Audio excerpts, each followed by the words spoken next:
Hello, this is Kim Arthur from Maine Management. History doesn't always repeat itself, but it often rhymes. Let's go back to the last time we had a big spike in volatility. It was 2.5 years ago, August of 2015. The tape dropped 12%. It took about 2 months to go from the peak to the ultimate bottom, and then it took an additional 1 month to regain all that had been lost. What was the environment like at that time? On the plus side, you had stable rates and low inflation. On the negative side, you had China for the emerging markets that were under stress.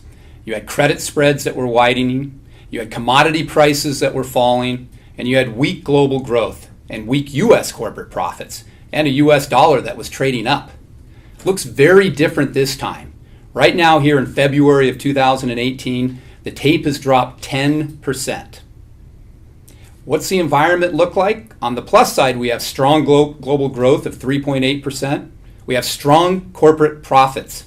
The last time the market was at 25.81, the forward multiple was 19 times. Today it's 16.5 times because of a revised tax rate and code. We have a weak U.S. dollar. That's good.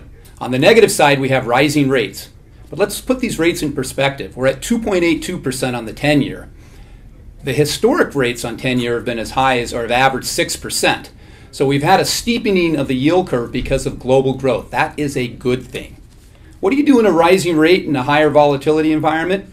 We think you want to position yourself with financials, with commodities and materials, short duration fixed income, and international equities.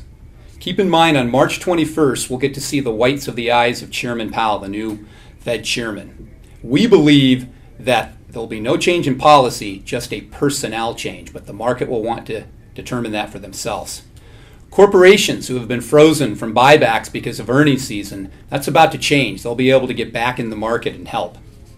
The curve, like I said earlier, has been steepening due to growth, but that's a good thing.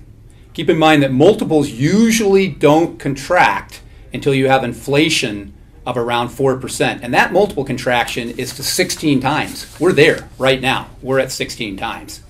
So keeping in mind, again, the market is trading at 16.5 times this year's number, 15 times next year. Our price target on the S&P is 3,000 on the high end. That's up 14%.